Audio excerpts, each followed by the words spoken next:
ప్రపంచంలో English cricket board ప్రాముఖ్యత తగ్గుతోంది. ఇక ఇతర పెద్ద లీగ్ల కారణంగా ఇతర క్రికెట్ బోర్డుల ప్రాముఖ్యత పెరుగుతోంది. బీసీసీఐ తర్వాత 7-8 సంవత్సరాల క్రితం ప్రపంచంలోనే అతిపెద్ద బోర్డు ఇంగ్లీష్ క్రికెట్ బోర్డు అని చెప్పవచ్చు. కాని ఇంగ్లీష్ క్రికెట్ బోర్డు పెద్ద టీ20 లీగ్ను నిర్మించడంలో విఫలమైంది. మరోవైపు ఆస్ట్రేలియాలో బిగ్ బాష్ లీగ్ను ప్రారంభించింది.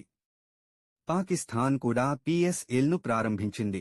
ఇటీవల దక్షిణాఫ్రికా టీ20 సిరీస్ల 3వ మరియు 4వ సీజన్ను ప్రారంభించింది. అది కూడా చాలా ఆకర్షణీయంగా ఉంది. కాబట్టి ఇంగ్లీష్ క్రికెట్ బోర్డు ఇప్పుడు తన ఆటగాళ్లపై క్యాంపింగ్ విధించడానికి సిద్ధమవుతోంది. ఐపీఎల్తో పాటు ప్రపంచంలోని ఇతర పెద్ద లీగ్లకు వెళ్లకుండా చాలామంది ఆటగాళ్లను నిషేధించనున్నట్లు నివేదికలు చెబుతున్నాయి. ప్రపంచంలో ఒకే ఒక క్రికెట్ బోర్డు బీసీసీఐ భారత ఆటగాళ్లను ప్రపంచంలోని ఇతర లీగ్లకు వెళ్లకుండా అడ్డుకుంటుంది. కాని ఇప్పుడు ఇంగ్లీష్ క్రికెట్ బోర్డు అదే దారిలో నడుస్తోంది. ఈ సమయంలో జట్లకు పెద్ద సమస్య ఏమిటంటే, నిబంధనల ప్రకారం ప్రతి జట్టు కనీసం ఒక అన్క్యాప్డ్ ప్లేయర్ని రిటైన్ చేసుకోవాలి మరియు ₹4 కోట్లు చెల్లించాలి. ఇప్పుడు ప్రతి జట్టు అలాంటి అన్క్యాప్డ్ ప్లేయర్ని కనుగొని అతన్ని నిలబెట్టుకోవాలి. కానీ అందరికీ అలాంటి అన్క్యాప్డ్ ప్లేయర్ లేనందున కష్టంగా మారుతోంది. రెండవ పెద్ద సమస్య ఏమిటంటే, అన్క్యాప్డ్ అయిన కొంతమంది ఆటగాళ్లు ఇప్పటికే క్యాప్ పొందారు. ఉదాహరణకు యష్ దయాల్ మరియు రింకు సింగ్ ఇద్దరు కూడా క్యాప్ పొందారు. కాబట్టి ఒక అన్క్యాప్డ్ ప్లేయర్ని తీసుకువచ్చి అతనిపై 4 కోట్లు పెట్టుబడి పెట్టడం కష్టతరం అవుతోంది. మొదటి విషయం ఏమిటంటే, విరాట్ కోహ్లీ అన్క్యాప్డ్ ప్లేయర్గా అనుజ్ రావత్, రజత్ పాటిదార్ మరియు మహ్మద్ సిరాజ్లను ఆర్సీబీ రిటైన్ చేయాల్సి ఉందని ధృవీకరించబడింది. అందులో మొదటి రిటెన్షన్ విరాట్ కోహ్లీ మరియు అనూజ్ రావత్ ఇతన్ని ₹4 కోట్ల పెట్టి అన్క్యాప్డ్ ప్లేయర్గా రిటైన్ చేయబడతాడని ధృవీకరించబడింది. ఎందుకంటే ఈ సమయంలో అన్క్యాప్డ్ అయినది అనూజ్ ఒక్కడే. అయితే విదేశీ ఆటగాళ్ల విషయానికి వస్తే ఆర్సీబీ ఇప్పటికీ ధృవీకరించలేదు. విరాట్ కోహ్లీకి మొదటి రిటెన్షన్ లభిస్తుంది, సిరాజ్ రెండవ రిటెన్షన్ను పొందవచ్చు మరియు అనూజ్ రావత్ను అన్క్యాప్ ఆటగాడిగా కొనసాగించవచ్చు. డుప్లెస్సిస్, మాక్సెల్ మరియు గ్రీన్ గురించి చాలా వార్తలు వస్తున్నాయి. ప్రస్తుతం ఈ ముగ్గురు ఆటగాళ్ల విషయంలో ఆర్సీబీ జట్టు పెద్ద డైలమాలో కూరుకుపోయింది. ముందుగా పాయింట్ బై పాయింట్ మాట్లాడుకుందాం. మొదటగా డుప్లెస్సిస్ గురించి మాట్లాడితే ఆయనకు 40 ఏళ్లు వచ్చాయి. ఆర్సీబీ డుప్లెస్సిస్ను రిటైన్ చేసుకుంటే 14 కోట్లు లేదా 11 కోట్లు చెల్లించవలసి ఉంటుంది. ఆర్టీఎం కార్డు ద్వారా 5 నుంచి 6 వరకు కోట్లకు వేలంలో దక్కించుకునే అవకాశం ఉంది. కాబట్టి డుప్లెస్సిస్ను రిటైన్ చేయడం ఇంకా నిర్ధారించబడలేదు.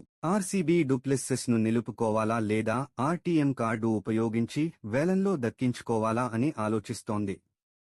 మ్యాక్స్వెల్ మరియు గ్రీన్ గురించి చెప్పాలంటే ఆర్సీబీ వారిని వేలంలోకి వదిలివేయాలని ధృవీకరించింది. ఎందుకంటే ఆర్టీఎం కోసం ఖర్చు చేసే డబ్బు బహుశా రజత్ పాటిదార్ లేదా విల్ జాక్స్ కోసం ఖర్చు చేయవచ్చు. కాబట్టి ఈ ఆటగాళ్లకు ఆర్సీబీ ప్రాధాన్యత ఇస్తుంది. ఇప్పుడు మ్యాక్సీ మరియు గ్రీన్ ఇద్దరూ అందుబాటులో లేరు మరియు వారి ప్రత్యామ్నాయాలను వేలంలో దక్కించుకోవాలి. కాబట్టి మ్యాక్సీ మరియు గ్రీన్పై ఆర్టీఎం ఉపయోగించే అవకాశాలు కేవలం 10 నుంచి 20% మాత్రమే ఉన్నాయి. బహుశా మ్యాక్సీ లేదా గ్రీన్ విడుదల కావచ్చు. సిరాజ్, పాటిదార్, జాక్స్, అనుజ్ రావత్ వంటి అన్క్యాప్డ్ ప్లేయర్తో జట్టును కొనసాగించవచ్చు. నా అభిప్రాయం ప్రకారం మంచి ఆటగాళ్లు వేలంలో దొరుకుతారు, ఎందుకంటే వారికి మంచి ఫాస్ట్ బౌలర్లు మరియు స్పిన్నర్లను కావాలి.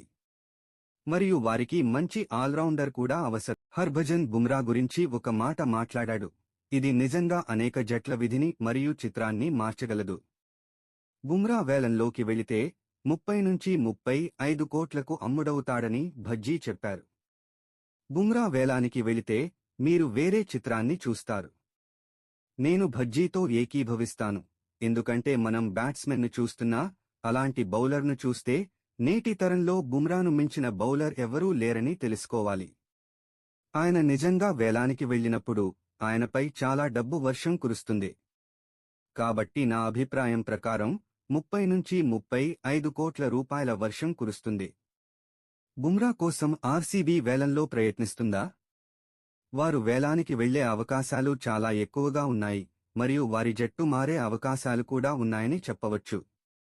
బుమ్రాకు సంబంధించి అనేక ప్రశ్నలు ఉన్నాయి. ఆయన 30 నుండి 35 కోట్లు పొందవచ్చు మరియు మనం ఆయనను వేలంలో చూసే అవకాశాలు చాలా ఎక్కువగా ఉన్నాయి. భారత్కు చెందిన ఒక క్రికెట్ దిగ్గజం రోహిత్ శర్మ గురించి ఇలా చెప్పాడు. ఒకవేళ రోహిత్ వేలంలోకి వస్తే ఆర్సీబీ అతన్ని కెప్టెన్గా ఎంచుకోవాలని అన్నాడు.